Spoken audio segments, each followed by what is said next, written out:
boa noite a todos os telespectadores que mais uma vez aqui nos prestigiam com o programa Direito em Sua Casa. Hoje temos a honra de entrevistar Márcio Killer, uma liderança sindical muito importante aqui para os trabalhadores paranaenses, secretário-geral da CUT, formado em Ciências Sociais pela Universidade Federal do Paraná e com mestrado em Sociologia Política pela mesma instituição, autor de alguns livros sobre essa temática que ele vai nos falar hoje.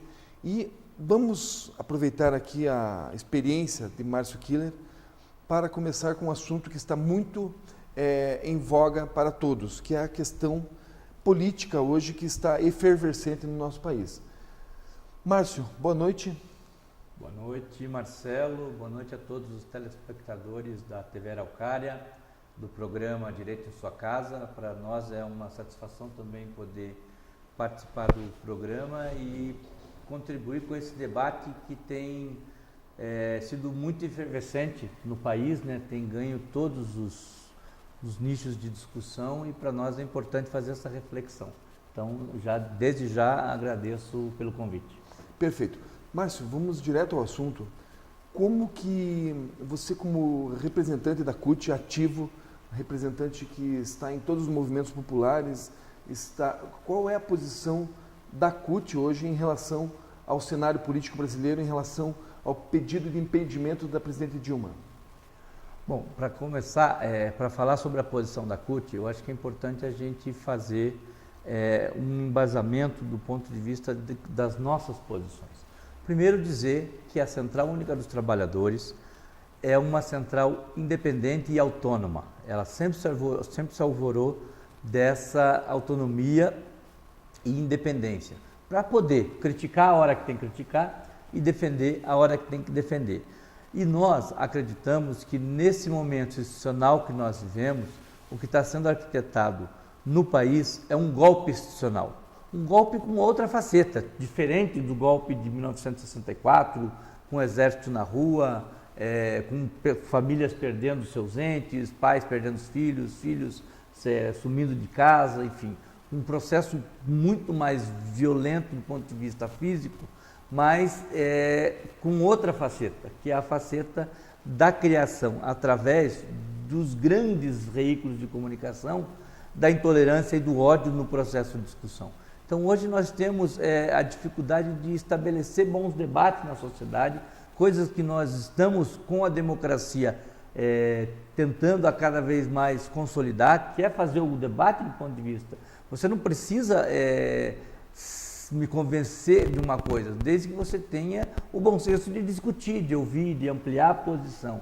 E isso nós temos perdido, porque a intolerância, o debate raso e rápido faz com que as pessoas cristalizem posições de ódio e de intolerância.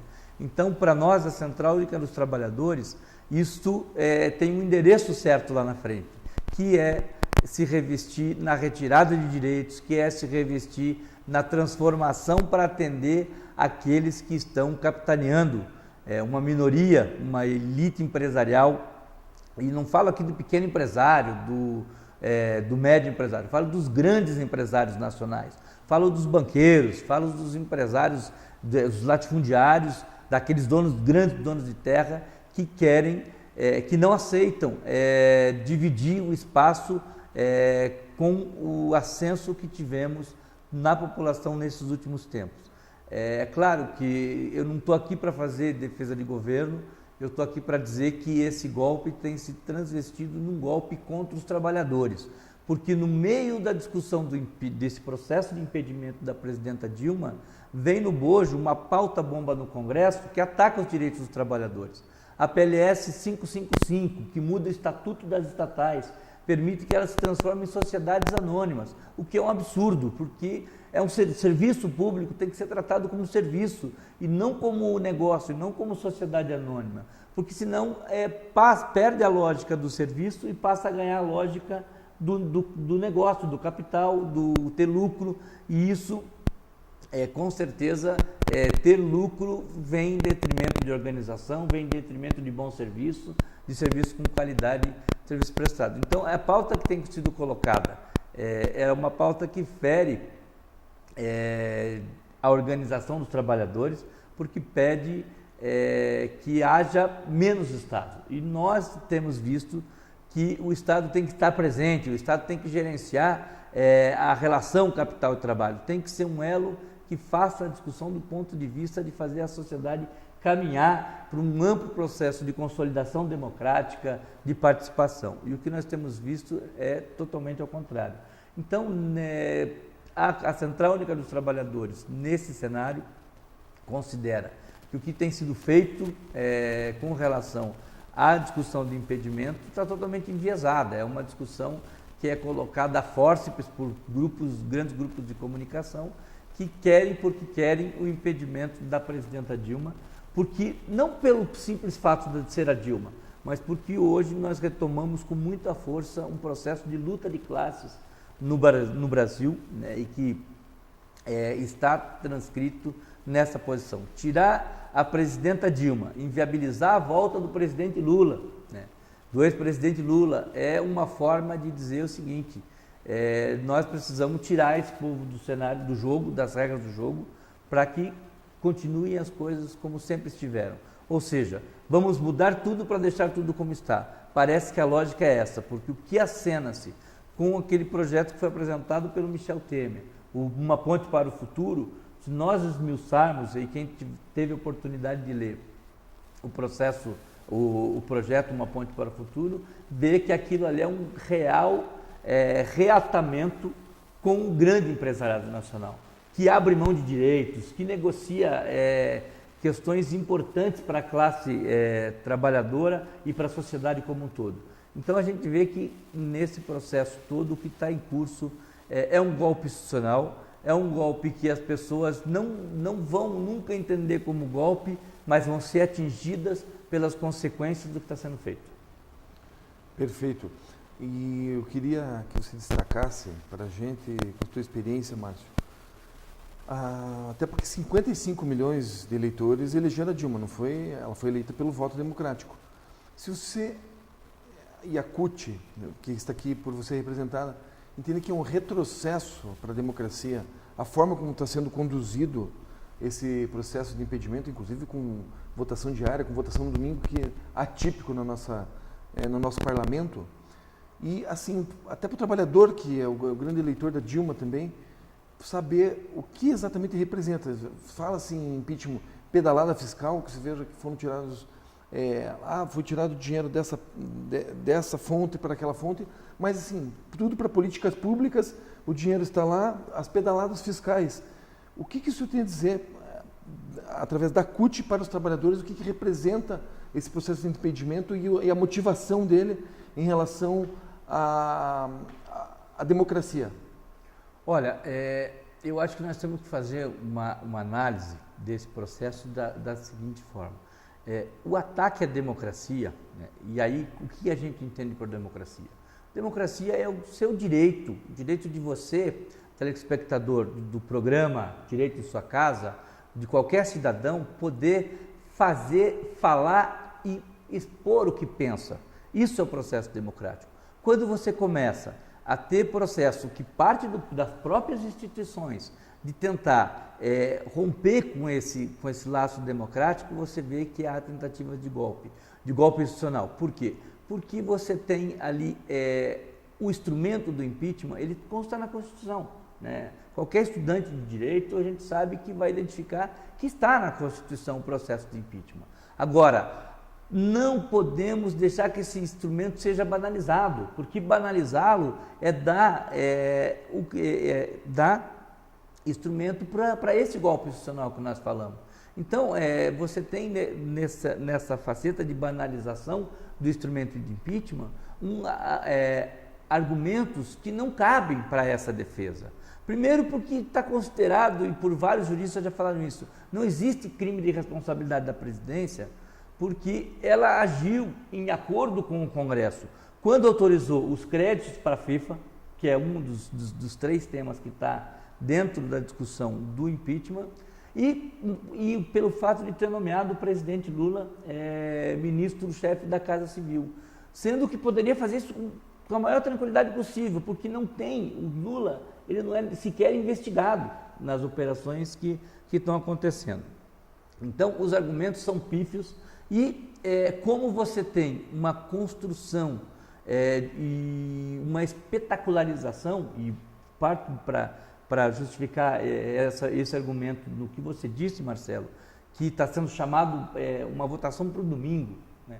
No domingo nós vamos ter aquele teatro, infelizmente um teatro de sombras, porque a gente não consegue entender como que foi construído isso politicamente dentro do Congresso Nacional, dentro da Câmara, mas a espetacularização vai vir naqueles 10 segundos que o deputado vai chegar, eu pelo meu país, pelo meu estado, pelo meu povo, vai votar da forma que acha.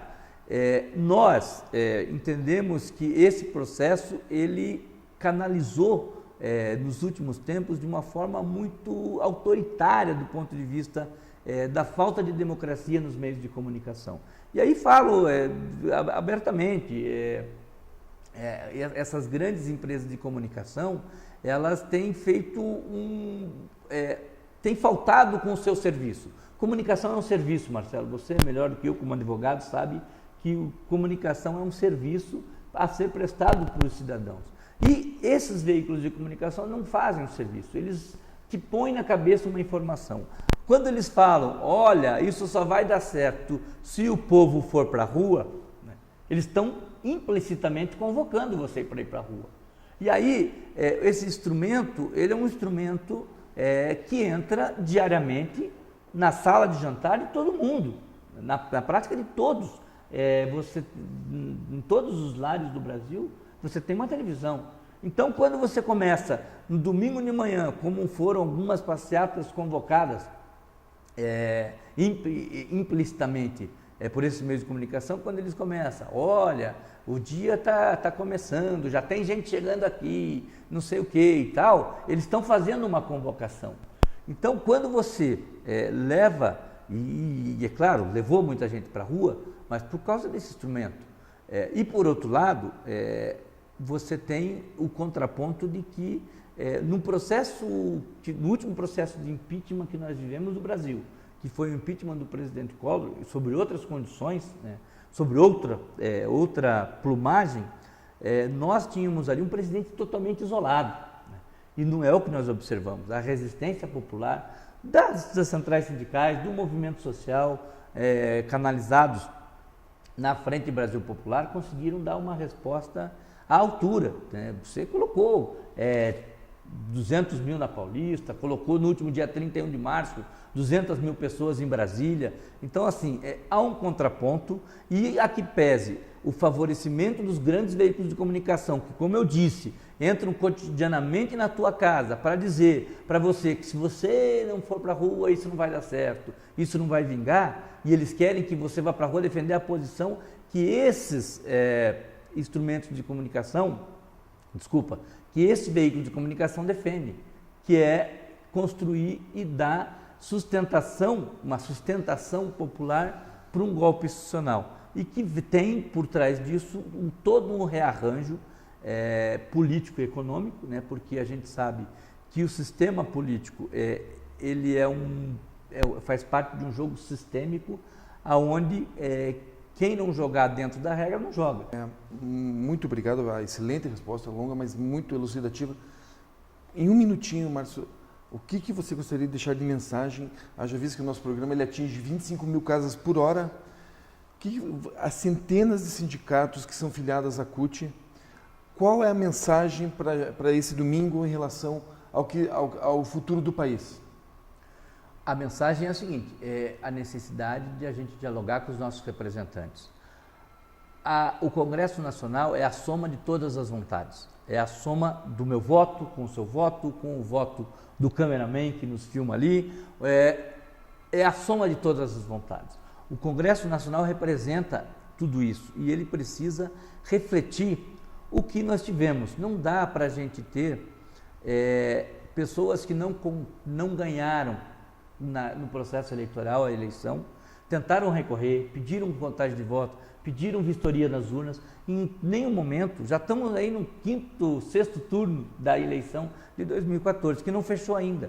Nós precisamos deixar Dilma trabalhar para que ela possa reconstruir um pacto, né? Para que possa reconstruir um pacto baseado em atender não só empresário, mas atender também as demandas dos trabalhadores. Porque nós sabemos que se nesse domingo esse golpe passar, a consequência dela é um golpe que vai ser expresso em cima da classe trabalhadora, através da retirada de direitos, através de conquistas que nós temos tido arduamente ao longo desse processo democrático que nós estamos construindo.